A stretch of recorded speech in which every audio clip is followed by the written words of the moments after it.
Hello, it's Demestral, Pickup Truck Plus SUV Talk. Let's talk bad ideas. So, pickups and SUVs are the biggest vehicles in the marketplace as far as sales. Pickups and trucks, so I'm talking half ton versus 3/4 and 1 tons, are most innovative products coming out with these days, and automakers are trying all sorts of stuff to get that competitive edge.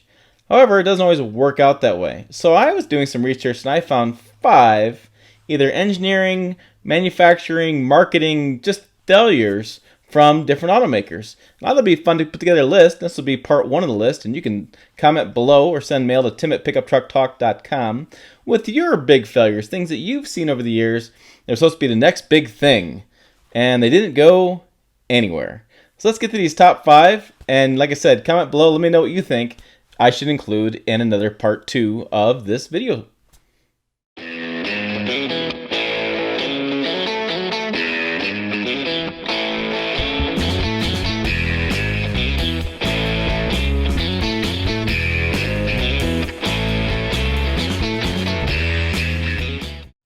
Okay, let's start with number 1. Number 1, in my opinion, has to be Toyota and rust.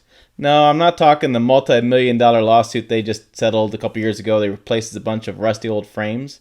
I'm talking rust from the very beginning. Yeah, check this out.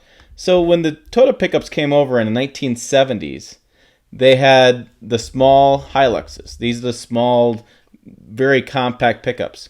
These pickups, the beds would rust out really fast. And so apparently what the deal was is when they made this bed, Toyota decided to create a seam welded horizontal joint about 2/3 of the way down the bed. So they took 2 pieces of metal, they painted both sides, they put them together, and they seam welded them. Well, as they rode down the road, vibrations caused the paint in the seam to wear away and created this great little pocket for water to get into, which would cause rust. So even from the beginning, that when Toyota first brought pickups over, they started rusting. The reason why is that the Japan continent, or Japan island, doesn't have the same kind of rust issues that the US had. And at the time in the 70s, they weren't really testing for the US market. They were just testing for Japan, or North American market. And so over the years, they've actually done a lot more work on having a proving grounds here in the US and doing a lot of proving ground stuff. But way back in the day, they actually rusted out. There's a whole cottage industry of fixing these beds. And what's interesting about this and why it makes number 1 is you still have people out there that associate Toyota with rust, and they think the attitude is that you can go find a Toyota in the field somewhere buried. It'll still turn over, but it'll be completely rusted out. So that started way back in time and has kept things going. And then the massive recall they did to replace the frames because they did not dip the frames with enough corrosion resistance materials on those frames has just added to the legacy of Toyota and rusting out. Okay, let's get to number 2. Number 2 has got to be the 6.0 liter four-stroke diesel engine.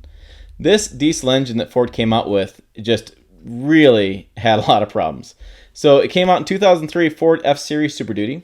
It was supplied by Navistar, and basically the engine had so many problems that they would crack, and the ECG was would go bad, the oil cooler would go bad, the head gaskets would warp out because of the way the bolts were put on, the way the whole design was.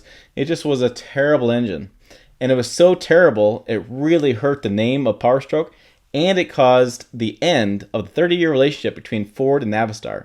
Basically, Ford sued Navistar, and Navistar fought back because there were so many warranty claims. Ford was paying so much for these warranty claims that they wanted Navistar to help out with all the repairs.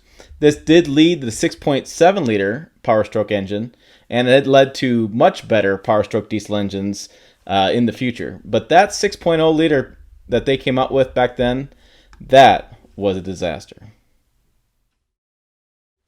Okay, let's get to number 3. Do you guys remember the pro-tec composite truck bed?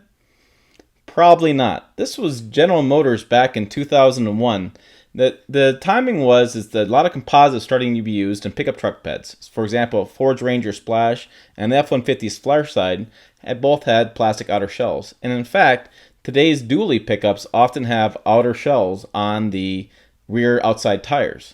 The question was, who was going to do it first, like a full pickup bed. The composite beds were lighter, they couldn't rest, they were dent resistant. It made a lot of sense to make that next move. 2001, GM completed a $64 million expansion at its Fort Wayne, Indiana plant to build this composite bed.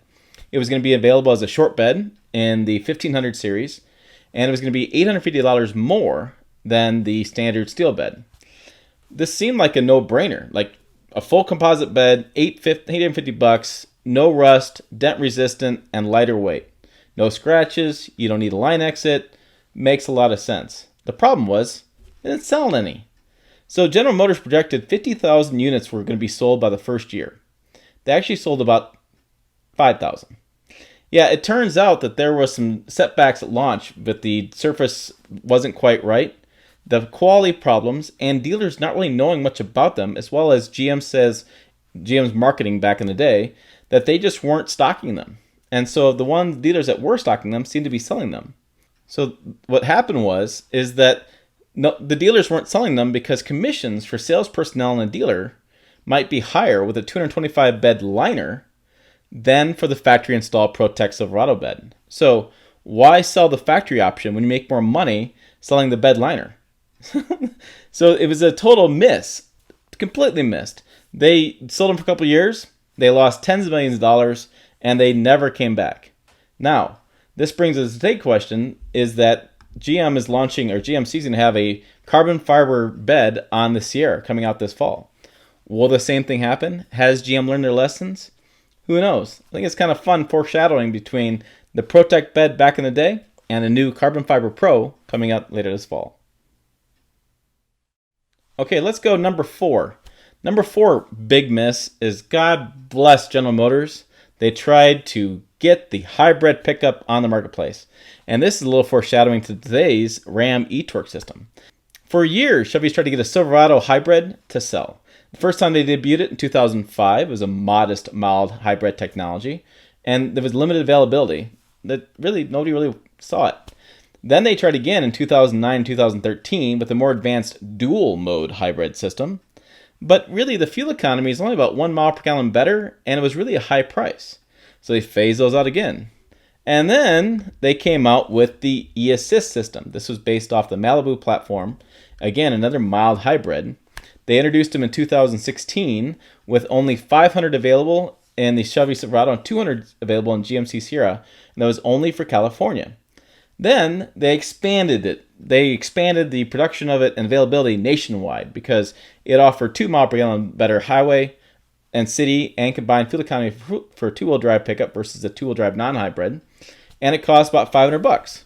Again, should be a no-brainer. The problem was it's only available on pickups higher trim levels of $50,000 or more. So you were really spending a lot of money to get that fuel economy, and nobody knew about it.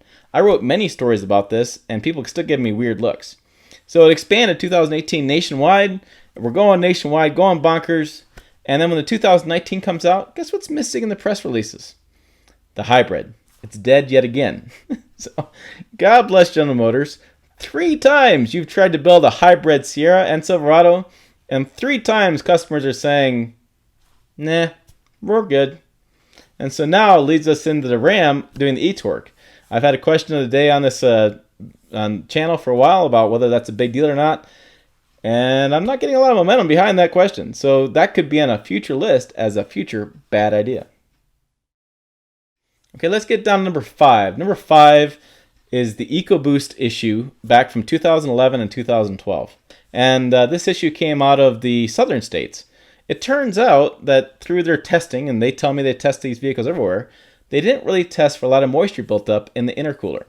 So during the summertime, it's so humid down there, the humidity would build up in the intercooler, and the engine would suck that air in, and the air was full of water. And the water would go into the engine, and it would cause issues as far as it go into different modes of being disabled. And so it would just shut down the engine because it detected water coming through, and you'd have to limp mode. You have to limp it back to your house or your dealership.